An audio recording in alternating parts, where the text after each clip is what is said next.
I would say that the structure is always the same. So it's like when you are performing a seminar, you have to keep things clear, and to be very focused on things. Try not to overinterpret your data.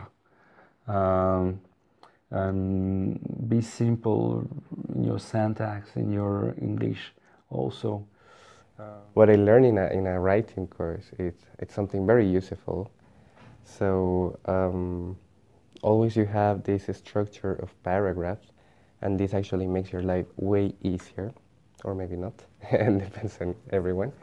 But so it's like a paragraph should have two main ideas, and then each main idea can have two support ideas. So you just put the support ideas and the main ideas in one sentence, so you end up in paragraphs of 6 sentences.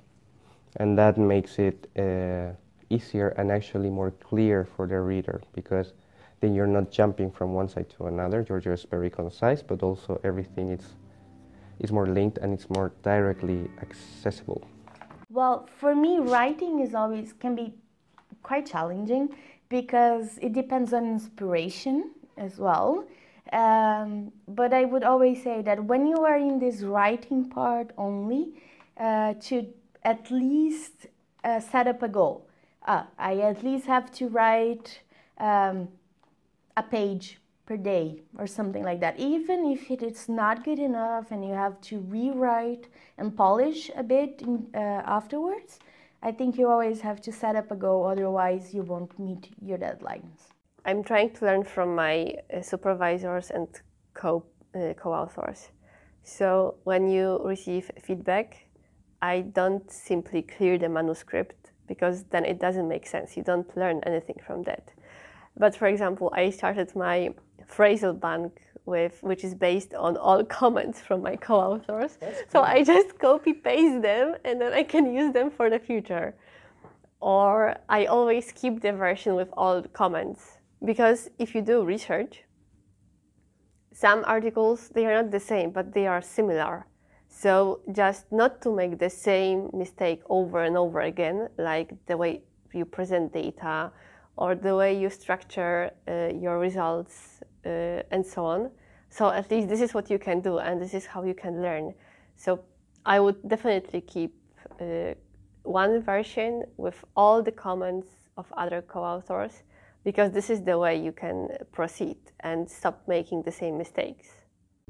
Actually, when I read my first paper, my supervisor sent me a checklist of if I want to publish in like a radiological journal, because I'm from like a technical background, so they have a checklist that the thing you should include if you want to publish in this kind of journal. And I think that is pretty helpful, because it just basically gives a guideline which part of the paper should include which kind of information. And that is pretty helpful. And yeah, just follow the guideline. And the other thing is just take action, I think, just to do it. Because sometimes, even for myself, I feel like I need to write and I just feel I don't want to do it, and I'd rather start another project and I'd rather like do the programming part or data analysis. And yeah, but you have to force yourself to take some time of your working hours and say, you just force yourself to write. And during this certain time, you don't do experiment, you don't code, and you just start to write the paper. And I think that's also helpful. Yeah, I think it's important that when you write an article, you kind of know what you're writing. So go for reviews first. Yeah. So read a lot about the subject, and then start thinking about how you could put the information in some way. And then you start writing. So I think in my specific case, what helps me a lot is to make a scheme. So I say, okay, I want some paragraphs. These are the things that I have to put. So then you have like a small paper in which you have, okay, introduction, some short ideas, and then materials and methods, what do you have to put, and then the results also that you have, and then a discussion like what you should discuss. So just short sentences which will guide you to write and to develop, like to go more into depth into this, into the writing? Yeah, just start writing, and it doesn't have to be perfect in the first version of the paper. I always thought that, and I always sent like almost final manuscripts, I think, to my supervisor, but that doesn't help, and it doesn't work that way because you get delay because you are too you want it to be too perfect, and it doesn't have to be perfect in the first version. No. Okay. So just start writing everything once, and then you can always delete something or change something. Yeah. Okay. And what made you realize that? So at first you were trying to be really perfectionist? Yes, and that took a lot of time. And then I saw manuscripts of other PhD students, and then I thought, oh yeah, I could do it like that. That's way better, because your supervisor has always something to change or to delete or to he always has some comments. Okay. So then it's better that you did not write the whole manuscript and have to change everything. Start writing as soon as possible.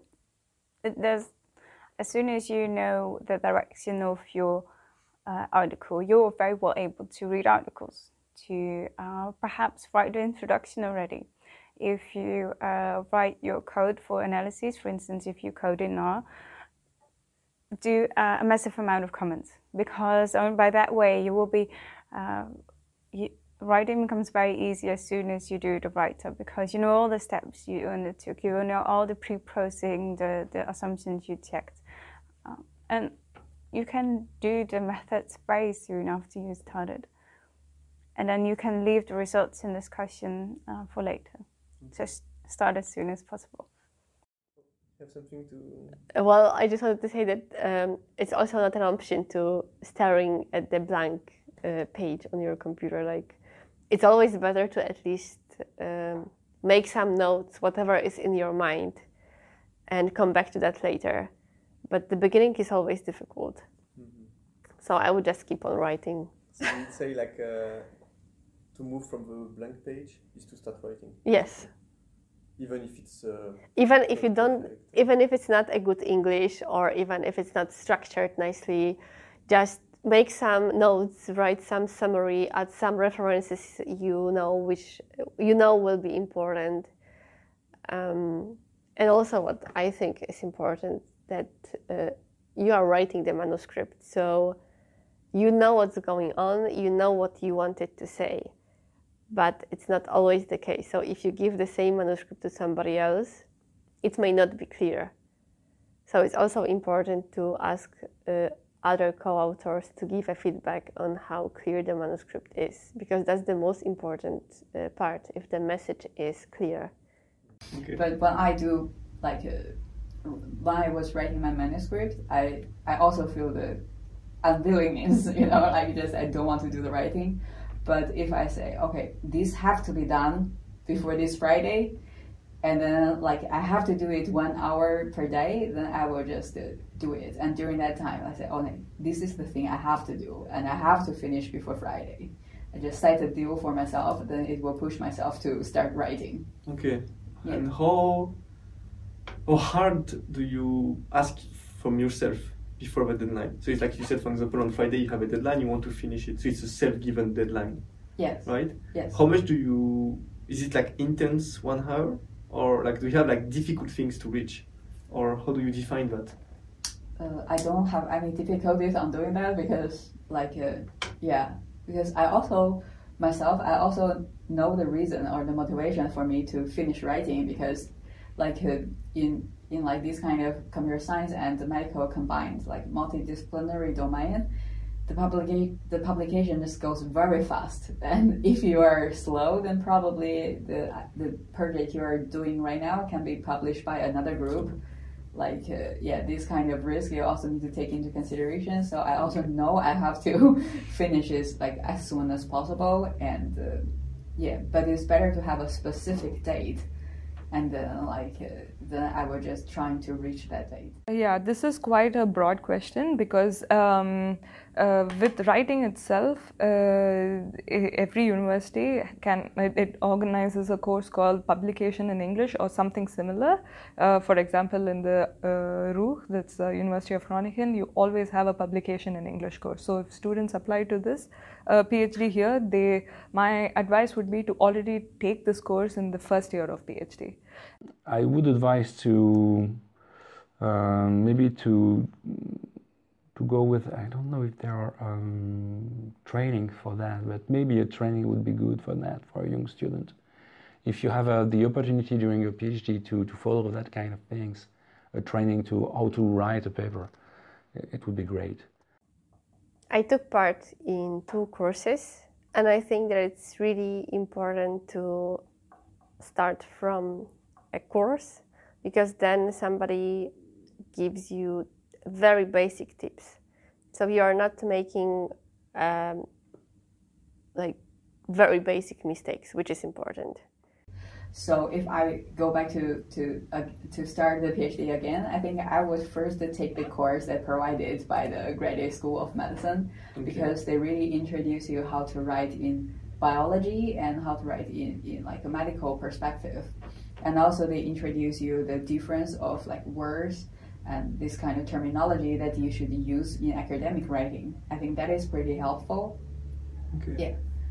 And of course, if you just read more, that will help naturally. Like, you know, if you read more paper from this like field, then you like just learn the words and learn the way of writing. So read more definitely will help a lot as well. Okay. And did you follow this course later on?